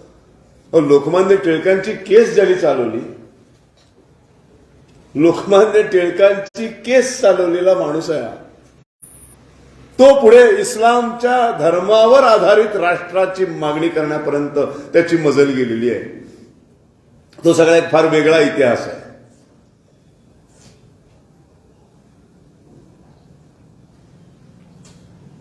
आणि मग 1930 पासून मुस्लिम लीगनी पहिल्यांदा या वंदे मातरमच्या पुढच्या कडव्यांना विरोध करायला सुरुवात केली. सगळं सुरू झालं त्या खिलाफत आंदोलनानंतर. तिथं त्यांच्या लक्षात आलं की आपण जे मागू ते मागणं मान्य करायला सुरुवात केली. हिंदू मुस्लिम एकतेचं जे भूत आमच्या मडक्यावर, डोक्यावर होतं की हा देश जर स्वतंत्र व्हायचा असेल तर हिंदू मुसलमान एकत्र आल्याशिवाय होऊच शकत नाही, असं नसतं. ते आले तरी नाही आणि नाही आले तरी देश स्वतंत्र होणार, कारण आम्ही हिंदू 80% आहोत. हे राष्ट्र हिंदूंचं आहे. 80% हिंदू लढले स्वातंत्र्यासाठी, स्वातंत्र्य मिळणारच आहे. म्हणून सावरकरांचा ऍटिट्यूडच पूर्णपणे वेगळा होता की तुम्ही आलात तर तुमच्या सोबत, तुम्ही नाही आलात तर तुमच्या विना, आणि तुम्ही मध्ये आलात तर तुम्हाला मारून आम्ही पुढे जाणारच, पण आम्ही स्वातंत्र्य मिळवणारच.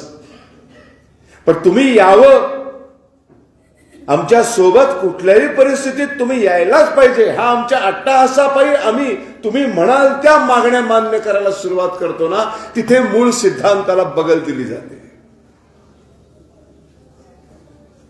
मूळ माझी तत्वच बाजूला ठेवतो मी, आणि म्हणून मग हिंदू राष्ट्रवाद बाजूला केला गेला आणि राष्ट्रीय काँग्रेसने हिंदी राष्ट्रवादाचा स्वीकार केला. का तर ते 10% मुसलमान आपल्या सोबत आलेच पाहिजेत. हा अट्टहास. ते येणार की नाही याचा अभ्यास नाही, ते येऊच शकत नाहीत, कारण ते राष्ट्रच मानत नाही. एक राष्ट्र ही संकल्पना माहित नाही. जगाचीच विभागणी 2 भागात आहे, दारुल इस्लाम आणि दारुल हरब.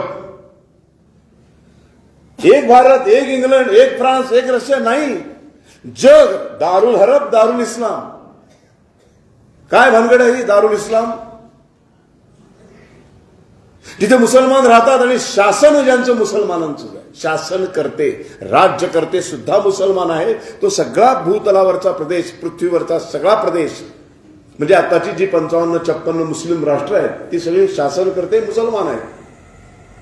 अफगाणिस्तान, इराण, इराक, तुर्कस्तान, सगळं UAE शासन करते मुसलमान. तो सगळा दारुल इस्लाम. आणि जिथे मुसलमान राहतात पण शासन करते मुसलमान नाहीत, म्हणजे France, Russia, Israel, England, Bharat, Spain, मुसलमान सगळीकडे राहतात, शासन करते मुसलमान नाही. तो दारुल हरब. आणि या दारुल हरबचं रूपांतर दारुल इस्लाम मध्ये करणं हा प्रत्येक मुसलमानाचं धार्मिक कर्तव्य आहे. ते करण्यासाठी जो मार्ग आहे त्याला जिहाद म्हणतात. त्या जिहादमध्ये जो भाग घेतो त्याला गाझी म्हणतात. आणि अशा गाझीला जन्नत प्राप्त होते. आता मुळात ह्यांना हेच जर शिकवलं गेलेलं आहे, हेच जर यांच्या माथ्यावर मांडलेलं आहे, तर ते एका भारत नावाच्या राष्ट्राच्या सीमेच्या राष्ट्राच्या स्वातंत्र्यासाठी का लढतील? अपवाद असतील 1-2-4, पण समस्त समाज आपल्याबरोबर ही अपेक्षाच करणं चुकीचं आहे. त्यांना आजही त्यांचं राष्ट्र वाटत नाही.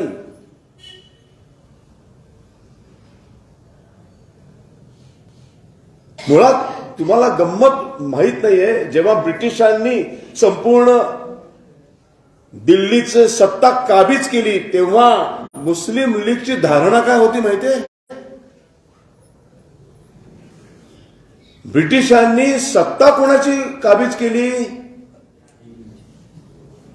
मुसलमानांची. 12व्या मोहम्मद घौरीपासून जे मुस्लिम शासन करते हिंदुस्थानच्या दिल्लीच्या तख्तावर बसलेले आहेत, अकबरापासून औरंगजेबापर्यंत त्यांचं तख्त ब्रिटिशांनी हिरावून घेतलंय. त्यामुळे ब्रिटिश ज्या वेळेला देश सोडून जातील तेव्हा त्या सत्ताधीश म्हणून पुन्हा तेच आले पाहिजेत. हिंदूंचा संबंध नाही. आणि राष्ट्र स्वतंत्र झालं आणि हिंदू राजे आले. ते दुःख तिथपासून आहे. त्यामुळे ते जोपर्यंत होत नाही तोपर्यंत तो दारुल इस्लाम होत नाही, दारुल हरबचा. आणि त्यांच्या धर्मग्रंथांमध्ये सांगितलेल्या गोष्टींचा आम्ही अभ्यासच नाही. आणि आम्ही जबरदस्ती तुम्ही आलाच पाहिजे, तुम्ही आलाच पाहिजे, तुम्ही आलाच पाहिजे. म्हणजे आता मनमाडमधली काही माणसं या संस्कृती संवर्धन समितीच्या विरोधात आहेत. त्यांना नाही पटेल हे काय खोळ्यावर काही काहीतरी शरद पंक्तींना बोलून हे सगळं घाणेरडं आहे सगळं. असतील ना काही इथली राष्ट्रवादीची माणसं, संभाजी ब्रिगेडची माणसं, नाही का, त्यांना हे कसं आवडणार? तुमच्यामध्ये दुफळीच निर्माण करायचे ना, नाही का? संभाजी महाराज धर्मवीर नव्हतेच, शिवाजी महाराज जाणता राजा नव्हते, त्यांना म्हणायची काही गरज नाही. अशा विचारांची माणसं मनमाडमधली जी असतील ती तुमच्या या संस्कृती संवर्धन समितीमध्ये अशा प्रकारचे विषयांवर व्याख्यान देणाऱ्यांना बोलवता तुम्ही. सावरकर प्रेमी आहात तुम्ही, हिंदू राष्ट्रप्रेमी आहात, तुमच्याकडे कशी येतील? आणि तरी सुद्धा या अध्यक्षांनी हट्ट धरला की नाही ते राष्ट्रवादीचे आमदार आपल्याकडे आलेच पाहिजे. त्याला इंटरेस्टच नाही येण्यात, की त्याच्या संकल्पनेत हे बसतच नाही. तरी आम्ही जबरदस्तीने त्याला बोलवायलाच पाहिजे. तो आल्याशिवाय संस्कृती संवर्धन समिती मनमाडचा आपला उत्कर्ष होणारच नाही, असा जर ठाम समज त्या समितीने करून घेतला आणि त्याला बोलवण्यासाठी जर त्याच्यासमोर पायघड्या घालायला गेले तर तो येणार नाही. मग तो येण्यासाठी काय करावं लागतं? ते लांगुल चालन, मूळ सिद्धांतामध्ये बदल घडवायला सुरुवात करतात हे लोक. हे तुम्ही करत नाही, मी उदाहरण देतोय. मग हळूहळू काय म्हणणार? अहो साहेब, बरं अध्यक्षपद देतो, कोषाध्यक्षपद देतो तुम्हाला. तुम्ही म्हणता ना, मग तो म्हणणार आहे बघा मी येईन, पण ती व्याख्यानं कसली पाहिजे? ते शरद पंक्ष वगैरे नाही पाहिजे ना, ते हिंदू धर्माबद्दल बोलणारे नाही पाहिजे. तुम्ही अमोल मिटकरीला बोलवतोय तो. मग सिद्धांतामध्ये बदल ते यायलाच पाहिजे. ते आल्याशिवाय आमच्या संस्कृती कलावर्धनचा उत्कर्षच होणार नाही, हा एक खुळ्यासारखा गैरसमज. कारण मूळ त्यांची संकल्पना, त्यांचे विचार ह्यांना माहितीच नाही.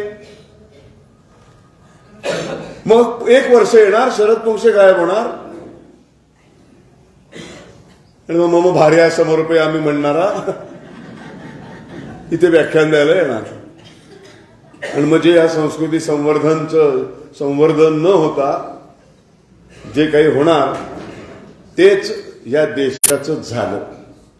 आणि त्याच्यामध्ये या वंदे मातरमचा तुकडा पडला. मग देश स्वतंत्र झाला. आता एखादा देश जेव्हा स्वतंत्र होतो तेव्हा स्वतंत्र राष्ट्र म्हणून जेव्हा उभं राहतं तेव्हा त्याला काही संविधानामध्ये, संसदेमध्ये काही गोष्टी आता नवीन पारित कराव्या लागतात. एक म्हणजे त्या देशाला एक राष्ट्रभाषा असावी लागते. तसं देशाचं एक राष्ट्रध्वज असावा लागतो, नाही का? आता एक राष्ट्र म्हणून उभं राहिल्यानंतर त्याचा एक राष्ट्रीय ध्वज पाहिजे ना. तसं एक राष्ट्रभाषा असली पाहिजे, तसं एक राष्ट्रगीत असलं पाहिजे. नॅशनल अँथम नको का? एक स्वतंत्र राष्ट्र उभं राहिल्यावर त्याच्या स्वातंत्र्य दिनाला बाकी सगळ्या ठिकाणी एक राष्ट्रगीत बडवायला पाहिजे. ते कुठलं आणणार आपण? दुसरं कुठलं आणण्याचा प्रश्नच येत नाही.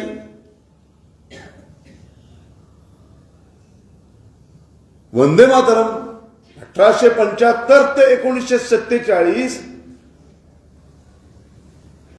80% हिंदूंनी राष्ट्राच्या स्वातंत्र्याच्या लढ्यामध्ये जो जयघोष केला, फासावर लटकणारे जे फासाच्या शेवटच्या फंदा आवळेपर्यंत ज्यांच्या मुखातून एकच मंत्र उच्चारला जात होता, तेच या देशाचं राष्ट्रगीतच व्हायला पाहिजे. सवालच येत नाही तर चर्चा करण्याचा सुद्धा. पण हे जर राष्ट्रगीत झालं तर ते मुसलमान 20% आपल्यापासून दुरावतील. देश स्वतंत्र झाला पण एक पाकिस्तान निर्माण झाला, एक मुस्लिम राष्ट्र उभं राहिलं. उरलेला हिंदू राष्ट्र नाही, ते मात्र सेक्युलर झालं, ते मात्र निधर्मी झालं. ज्या मुसलमानांना इथे राहायचे ते राहू शकतात. म्हणजे राहू शकतात त्यांना खुश करण्यासाठी स्वतःच्या सिद्धांतामध्ये बदल घडवायचा. लोकशाहीमध्ये अल्पसंख्याकांना एक विशेष महत्व आहे, पण ते विशेष महत्व लक्षात घेऊन त्याचा लाभ मिळवण्यासाठी स्वतःच्या सिद्धांतामध्ये बदल करायला 47 सालापासून सुरुवात झाली आणि मुस्लिम लांगुल चालनाला सुरुवात झाली.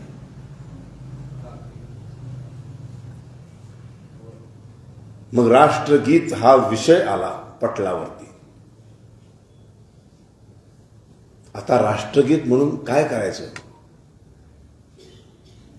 एका वर्षाच्या आत व्हायला पाहिजे. बरं, एक जागतिक परिषद भरणार होती लगेचच काही महिन्यांनी. इकडे विष्णू दिगंबर पलुस्कर नावाचा एक फार महान संगीतकार, संगीतामधला ऋषी, धरून चालले वंदे मातरम हेच. काय झालं?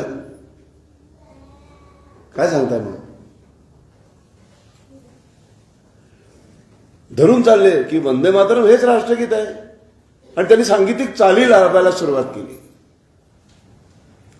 वंदे मातरमला चाल, आता चाल लावायला ना राष्ट्रगीत होणार ते. बरं, चाल कशी असायला पाहिजे?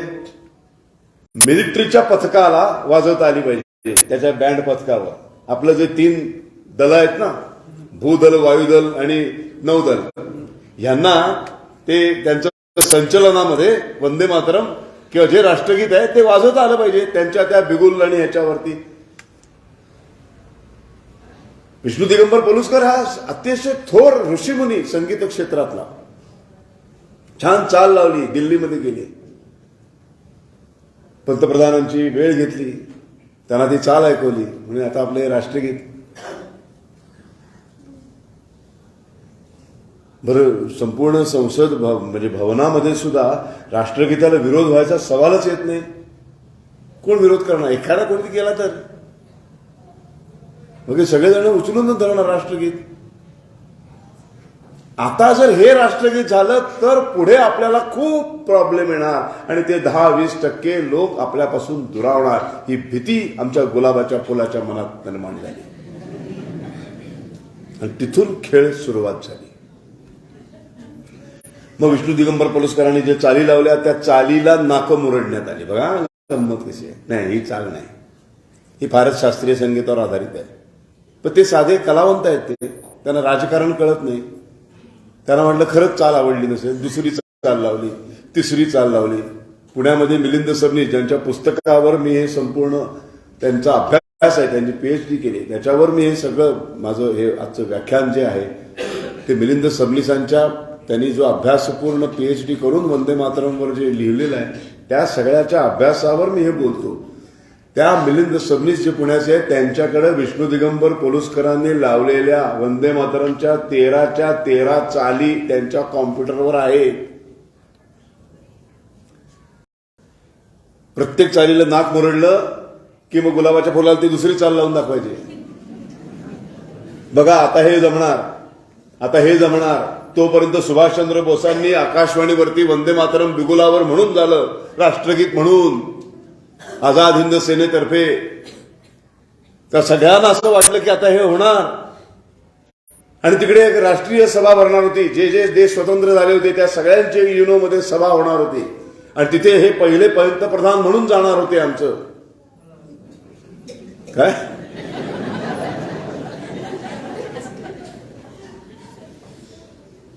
आता गंमत बघा, आता तिथे एक 10-12 देशांचे पंतप्रधान बसलेले असतात. त्यांचं नाव घेतलं की तो पंतप्रधान जेव्हा स्टेजवर येणार तेव्हा त्या देशाचं राष्ट्रगीत पाठीमागे वाजलं पाहिजे. त्या राष्ट्रगीतावर तो येणार म्हणजे ते राष्ट्रगीत तिथे तिथल्या बँड पथकाकडे पाठवलं पाहिजे. अत्यंत हुशारीने नेहरूंनी जनगण मन तिथे आधीच पाठवून झालं. कसा बळी द्यायचा बघा. अल्पसंख्याकांना खुश पण करायचं आणि वंदे मातरमच्या फेवरमध्ये जे आहे त्यांनाही कसं मूर्ख बनवायचं, याचं एक जबरदस्त षडयंत्र झालं.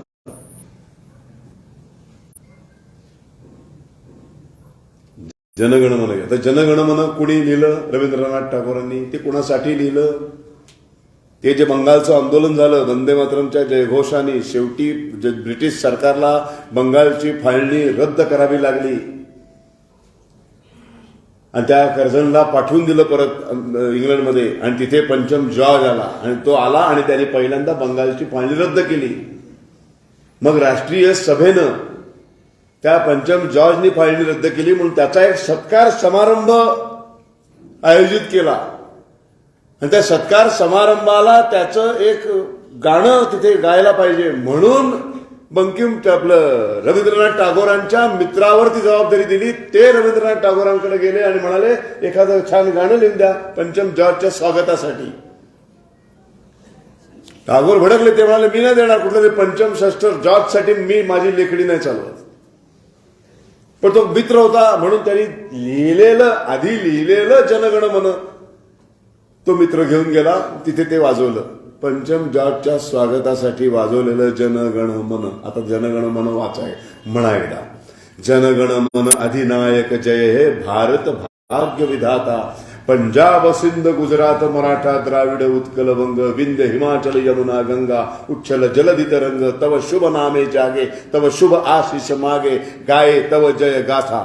गाणं अत्युच्च उत्तमच गाणं आहे. या गीताबद्दल ह्याच्या दर्जाबद्दल शंकाच नाही, पण हे वंदे मातरमच्या लेवलचं नाही. वंदे मातरमचा जो भाव आहे ना, तो साक्षात संपूर्ण मनुष्य जातीला उद्धार करणारं जे महाभूत आहे पृथ्वी, त्याचं गीत गाणार आहे. ते राष्ट्रगीत आहे, हे राष्ट्रगीत नाही.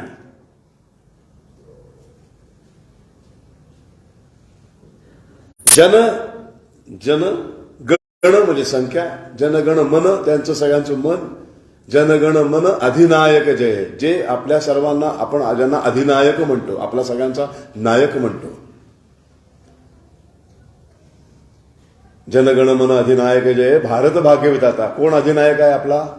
ज्यांनी या भारताचं भाग्य घडवलं. भारत भाग्य विधाता म्हणजे सगळे महापुरुष, म्हणजे टिळकांपासून सावरकरांपासून गांधीजींपासून सुभाषबाबूंपासून सगळे, छत्रपती शिवाजी महाराजांपासून सगळे ज्यांनी भारताचं भाग्य घडवलं. विधाते ठरले ते भाग्य विधाते. भारत भाग्य विधाता पंजाब. हे सगळे विधाते हे कुठून आलेले आहेत? पंजाब सिंध गुजरात मराठा द्राविड उत्कल वंग विंध्य हिमाचल यमुना गंगा उच्छल जलधि तरंग म्हणजे भारताच्या विस्तीर्ण पसरलेल्या हिंदुस्थानच्या कानाकोपऱ्यातून आलेले हे सगळे महापुरुष आहेत, ज्यांनी या हिंदुस्थानचं भाग्य घडवलं. भारत भाग्य विधाता. तव शुभ नामे जागे, त्यांचं नाव घेऊन आम्हाला जाग येते. तव शुभ आशीष मागे म्हणजे तुमचे आशीर्वाद आम्हाला हवेत, आम्ही मागतो. गाये गातो तव जय गाथा, त्या भाग्य विधात्यांचं गाणं गातो आम्ही. हे जनगण मन अधिनायक जय. राष्ट्राशी संबंध नाही. लक्षात येतं तुमच्या? वंदे मातरम सुजलाम सुफलाम मलयज शीतलाम शस्य श्यामलाम मातरम वंदे मातरम. तुम्ही विद्या, तुम्ही धर्म, तुम्ही हृदय, तुम्ही मर्म, तम ही प्राणा शरीरे. हे जे आहे ना, हे जनगण मध्ये नाही.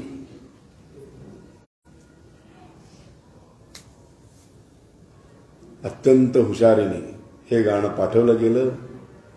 मग ती युनोची सभा भरली. मग ती सभा भरली आणि मग त्या सभेमध्ये आपलं राष्ट्रगीत तोपर्यंत ठरलेलंच नव्हतं. आम्हाला चालीच आवडत नव्हत्या. त्यामुळे संसदेमध्ये त्याच्यावर कुठला शिक्कामोर्तबच झाला नाही. तोपर्यंत तिकडे गेले आमचे. मग तिकडे त्यांचं नाव पुकारलं, भारताचे नवे पहिले पंतप्रधान. मग ते जे काय पाठवलेलं होतं जनगण मग ते वाजवलं गेलं. तर सगळा समारोप झाला. अख्ख्या जगाने पाहिलं की जनगण मन हे भारताचं राष्ट्रगीत म्हणून पहिल्यांदा जगाच्या पटलावर वाजलं.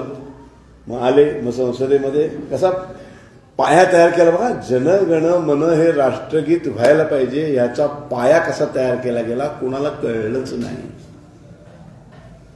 संसदे म्हणाले आता जर आपण वंदे मातरमबद्दल प्रश्नच नाही, नितांत आदर आहे असं कोण बोललं? पंतप्रधान. पण आता जर आपण ते बदललं तर आपली चितू होईल. कारण आपण तिकडे जनगण मन वाजवलंय.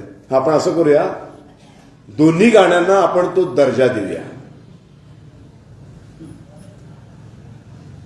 मग राष्ट्रगीताचा दर्जा जनगण मनला देऊया आणि राष्ट्रीय गीताचा दर्जा वंदे मातरमला देऊया. पटकन ह्याच्यात काय गैर आहे असं वाटतं ना? खूप मोठा फरक असतो.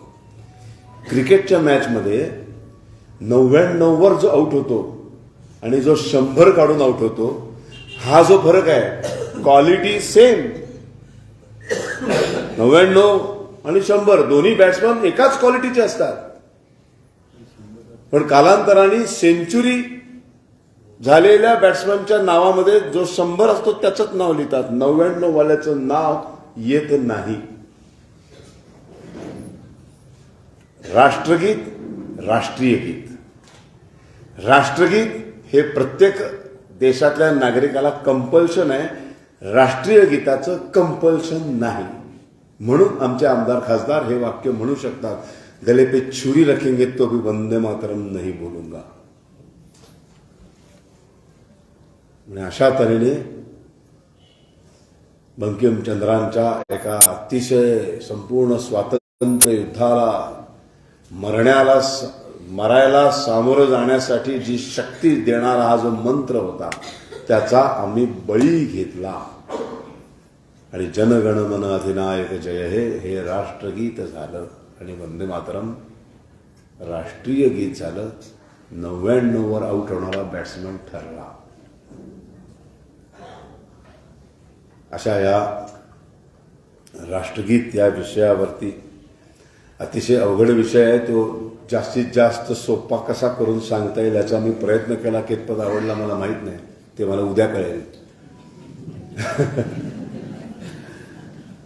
किंवा पुढच्या 2 वर्षांनी बोलवलंच नाही परत मनमाडकरांनी तर मी समजून जायचं की फारसं काही आवडलेलं नव्हतं. 10 वर्षापूर्वी आवडलं होतं म्हणून ह्या वेळेला बोलवलंय. असो, पण अतिशय छान अशी व्याख्यान मला त्याचं पहिलं पुष्प मला गुंफण्याची तुम्ही संधी दिली त्याबद्दल या संस्थेचा आम्ही आभारी आहे. वारंवार बोलवत राहा. आता अजून एक नवीन विषय श्रीमंत बाजीराव पेशवा या विषयावर मी नवीनच व्याख्यानं द्यायला सुरुवात केलेली आहे. मी सांगून का ठेवतो, शेवटी दरवर्षी तुम्हाला बोलवायचेच माणसं, नवनवीन विषय माहीत असले पाहिजेत. जितके छत्रपती शिवाजी महाराज एक फार मोठा महापुरुष या देशामध्ये होऊन गेला, ते तितकंच मोठं व्यक्तिमत्व म्हणजे महाराजांनी स्वराज्य निर्माण केलं शून्यातून. त्या शून्यातून निर्माण केलेल्या स्वराज्याचं साम्राज्य करणारा 39 लढाया लढून 42व्या वर्षी मरण पावलेला, 22 वर्ष 39 लढाया एकही लढाई हरला नाही असा हा योद्धा, अपराजित योद्धा, पण पूर्णपणे जातीच्या घाणेरड्या राजकारणाचा बळी ठरलेला असा हा बाजीराव पेशवा. कधीतरी परत बोलवाल तेव्हा त्याच्यावर बोलू. भारत काल आज आणि उद्या अजून एक या विषयावर पण मी हल्ली बऱ्याच ठिकाणी बोलत असतो.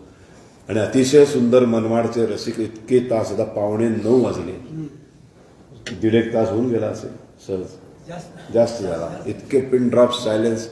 ही लहान मुलगी सुद्धा पेंगली नाही, पडली नाही. तिला किती कळलं मला माहित नाही, पण हे संस्कार फार महत्वाचे असतात. काहीच कळलं नाही, पण हेच ऐकत ऐकत ऐकत ऐकत माणूस मोठा होतो. तेव्हा त्या तम ही दुर्गा दशप्रणधारिणी याचा अर्थ ती स्वतःहूनच 7वी 8वी शोधायला प्रयत्न करेल आणि ते ह्याचं यश असतं. परत एकदा सर्वांचा मी अत्यंत आभारी आहे. जाण्यापूर्वी मी 20 वर्ष नथुराम गोडसे हे नाटक केलं. मला जाळण्यापासून, मला ठार मारण्यापासून नाना तऱ्हेचे प्रयत्न काँग्रेसने करून झाले, राष्ट्रवादीने करून झाले, पण मी थकलो नाही, मी कोणाला घाबरलो नाही आणि मी सगळ्यांना पुरून उरलो आणि एकही प्रयोग रद्द न करता 1100 प्रयोग केले मी 20 वर्षात. तो सगळा संघर्ष 20 वर्षांचा, ते सगळे अनुभव पुढच्या पिढीला वाचायला मिळावेत म्हणून मी आणि नथुराम नावाचं एक छान पुस्तक, जे एका वर्षात त्याच्या 10 आवृत्त्या संपल्या आणि बेस्ट सेलर पुस्तक ठरलं गेल्या वर्षीचं, ते पुस्तक. आणि त्याच्यानंतर माझ्या आयुष्यात एक भयंकर वादळ आलं कर्करोगाचं. त्या कर्करोगाशी मी कसा लढलो, त्याचं कुणाच्याही आयुष्यात हा कधीच रोग येऊ नये. पण नुसता कर्करोग नाही, आयुष्यामध्ये अनेक संकट येत असतात.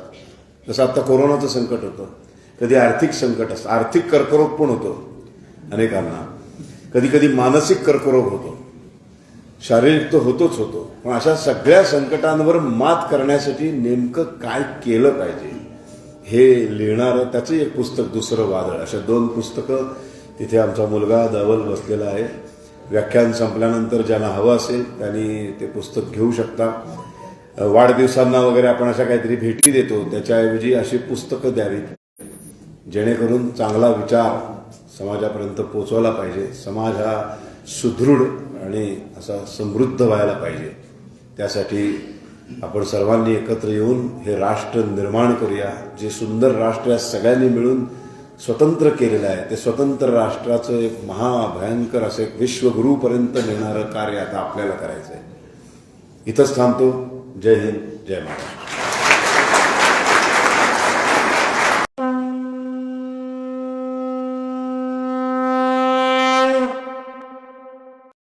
राष्ट्राय स्वाहा.